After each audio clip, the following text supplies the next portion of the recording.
Alright, yo, welcome back to Retro ReWire. My name is JJ. We're back with another In the Hunt, this time in Honjo, Saitama. Let's go ahead and go inside. And as you can see, front and center is a display case mostly dedicated to the Nintendo Switch. It is the #1 console in Japan, but as you can see, there's a little bit of PlayStation goodness down below. And as I mentioned, it is the #1 console here in Japan, probably the world over, so it comes as no surprise as soon as you walk in the doors, you're going to be greeted with a lot of Nintendo Switch action. And as you can see, they got all the major games. You know, we got some Pokemon, the Mario Kart, a couple of Amiibos, an OLED Switch, an Animal Crossing Switch, which is actually almost as expensive as the OLED unit. And of course, we're going to see a number of consoles that are complete in box. I'm still gonna hang on to my original launch model Switch. It's still chugging along quite nicely. It does have the drift, but I have switched out that Joy-Con. But anyhow, it's not about that. It's about PlayStation now. That we got the Final Fantasy 15 Luna edition for about $400, and then we have this another one there that was quite more expensive. But anyhow, we're gonna take a look at a couple of accessories here, beginning with the classic Xbox 360 hard drives. Look at these things. I haven't seen these things in ages, and they're about $16 there. Now, I definitely need one. I have an Xbox 360 Slim, and I don't have any storage options, but that'll be another day. Here we have the Puyo 20th Anniversary 41-pin collection. This was a little bit random, and at the time, I thought this was an actual game, but in looking back at the footage, it's just a couple pins. Now, this is definitely cool. If you're a collector, look at this original boxed PlayStation controller. That's definitely a showpiece, especially if you are a collector, and it looks like it's in pretty good shape. Didn't expect to see that one there, and not something that I'm gonna really collect, but you know, definitely cool to see. And then of course we have a couple music type controllers down below, and then just loose controllers and cables. I definitely like looking through this section because sometimes you find some oddities like this.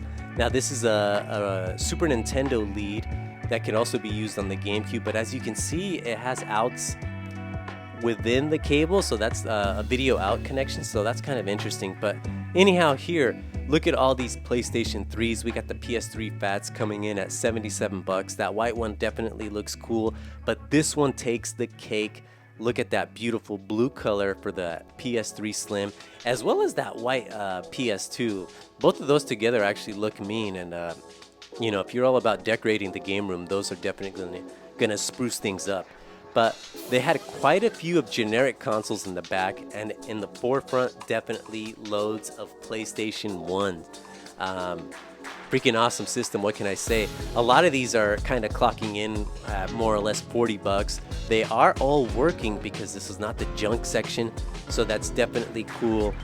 A lot of working PS1s, and then down below, you're going to see your Xbox consoles and this wireless Tekken 6 controller. Now, this was released in the States back when that game launched, but this here, now, this Sega Saturn Twin Stick, $66. This freaking box was huge, and I can only imagine how big the controller is. I've actually never used one in myself, but it's highly collectible, but it's probably not something that I would buy because I think it's only compatible with Virtual On, and it's really a space issue at that point. Not really efficient, but definitely cool to see this thing. And now you know, Honjo Saitama. Anyhow, we're gonna make our way down one of the main aisles here. Definitely loaded with a lot more Nintendo things, but first, please subscribe. Definitely helps the channel. Really appreciate it. Let's go ahead and dive in deep here. We got a Famicom, we got some Super Famicom minis, a GameCube, and a Wii U for $132. Down below, we have the Nintendo 64. These things look pretty mean, $55 and $88. And as far as I can tell, they include everything to get you up and running and gaming, but the $55 one is a little bit dirty. I couldn't really tell. Anyhow, take advantage of the deal. We have Famicom for $88. Down back there, we have the GameCube and of course Super Famicom. And then we have just off to the left here a top loader Nintendo. Now this is about $165, released in 1993, so that definitely came in late. But down below, of course, you know, a lot of Wii loose consoles there and Wii U. Now the Wii U, 77 bucks. A lot of those Wii's in the back are coming in at 33. Both of these consoles are actually starting to show up more and more in the junk section, and that's going to definitely be a cheaper option. But if that's not your thing, you know, they also have them complete in box. A lot of these are about 50 to 70 bucks, you know, depending on the condition, if they're sun faded and what accessories they include. But they are working. As you can see, the one I just pulled out, 55 bucks, includes pretty much everything. So not too bad of a deal. Anyhow, let's go ahead and take a look at some accessories here. There were a lot of interesting ones and a lot of, you know, ones that you would expect. Anyhow, let's show off one of these interesting ones, which is a charger, a portable charger, mind you, for the Game Boy Pocket. Now this is coming in at 11 bucks, and this is something I had no idea that existed.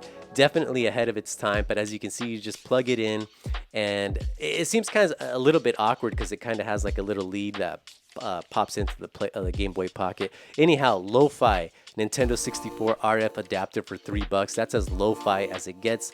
A couple of GameCube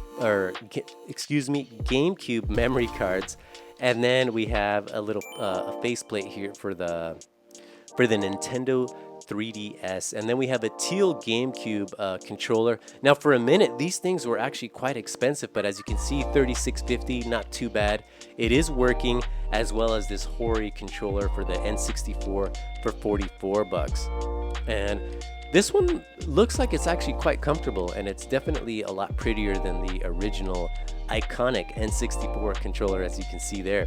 And then we have this Hudson controller. Now this is coming in at 44 bucks. Some places actually have this controller as high as 90 bucks. I've actually seen it myself. This thing looks pretty clean. If you're a collector, there you go. We have a Game Boy player here for 77 bucks. It does include the disc, so that's not too bad of a deal. And this one does not include the disc for 55, and there's another one actually down below. All three are orange spice. Definitely cool to see those bad boys. And then this is the professional way to carry your Nintendo Switch. I mean, look at this.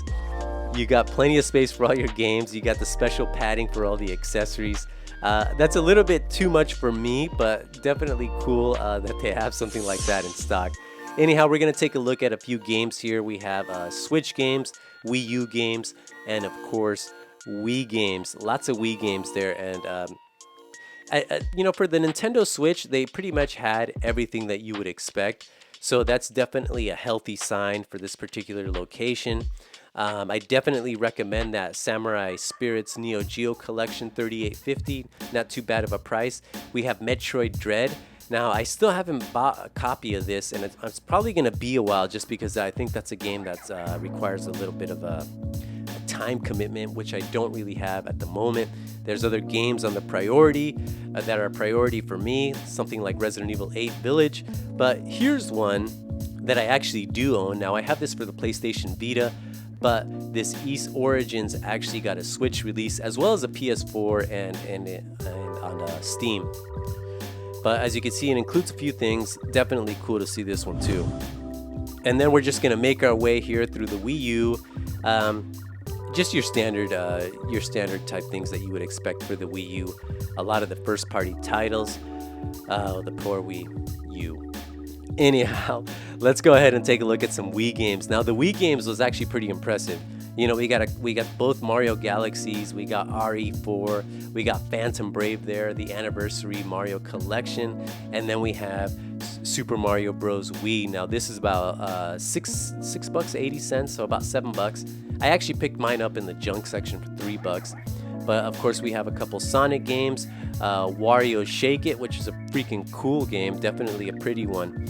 And then we have just more games here, and we're definitely feel free to pause, but we're gonna take a quick look at a few of the titles that are kind of just sandwiched in here, like this train game. You know, Taito seems to be like the biggest publisher of these games, and one of these days, you know, I'm kind of tempted to buy one and play it, because I don't know, it looks like it might be a little bit of fun, at least for a while. But anyhow, we have Fragile Dreams coming in at $16. You know, this is a triple-digit game back home in the States, so definitely super low price there. And then, of course, gonna have to show some Resident Evil action. We have Umbrella Chronicles on the Wii. This is also available on the PlayStation 3. We have Shinchan. Now, this character, very famous in Japan, and he has a load, tons and tons of video games. And this is another popular animated series. Not sure what the name is, but it's been around for quite some time. And this boxing game actually looks pretty good. Anyhow, we have Super Famicom. Once again, just like the Wii, a lot of great games here that they had on hand. And let's take a closer look. You know, we have Samurai Spirits, we have Street Fighter 2 Turbo, and a lot of these games are going to start at like $3. You know, we have Fatal Fury Special there for $5.50. We have Mario Paint. That one's not as good without the mouse, but what am I talking about? I never even played it, but here we have Super Dunk Shot for $3.30, and you know, the Bills, that's so hilarious. Here'd be the Bulls, Michael Jordan. But anyhow, we have Cosmic Gang, the video. Not sure what kind of game that is, but we have Super Street Fighter 2 for $3.30. You know, that's a freaking steal. And then we have Rockman 7 here coming in at roughly $11. This is another one that's super expensive in the West. And then of course, Adventure Island, Super Adventure Island for $11. That's a freaking awesome game with great music and highly recommended. And then we have Zardion for $8.80. Now that mecha is freaking mean. It looks freaking awesome. And that was like an early launch game, I believe. It also made its way to the West. But we have Super Mario Kart here for $5.50, which is to be expected. Anyhow, let's take a look at some Famicom games, Nintendo 64 games, and of course, loose handheld games. Now, as you know, I'm not really a collector of Famicom games, but I do appreciate the diversity in their cartridges. I mean, look how colorful this thing is. And then of course, Sunsoft is imprinted there on the cartridge, as is the one in the back that has IRIM. Of course, these are not as flashy in regard to color, but that's kind of cool that they're embossed with the publisher's names. So there's just not really any standardization. You know, we have this Legend of Zelda in green and a little bit of a Sharpie from the previous owner, or I'm assuming. And then we even have like this transparent salamander. I have shown this one before, and that's coming in at $27.50, as well as Adventure Island there next to that. But yeah, you know, it's kind of interesting to see all these carts. It's just a very colorful system, and I guess back then, you know, maybe it was a new thing for Nintendo and they just didn't have it standardized. But anyhow, we have this pretty cool cover. This belongs on a peachy folder. That's the kind of the vibes that I'm getting there. And this is the sequel to something. I'm not sure what it is. It is a Konami game. It is 1987, back when things were cool. And then we have Draga coming in at $16.50. I'm actually surprised that that one's priced that high, but that is a classic game. Anyhow, Nintendo 64, Mario Kart 64, $11. Goemon, $16.50. Bomberman 2, $88.80, and Super Mario 64 for about $8 as well. Not sure if this is any good, this Mickey Mouse racing game.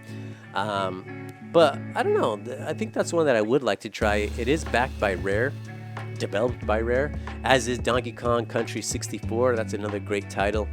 But anyhow, we'll dig deep into the N64 here in a minute, but we're just gonna skim over a few of these handheld games. They had quite a bit, and we're gonna dig deep here.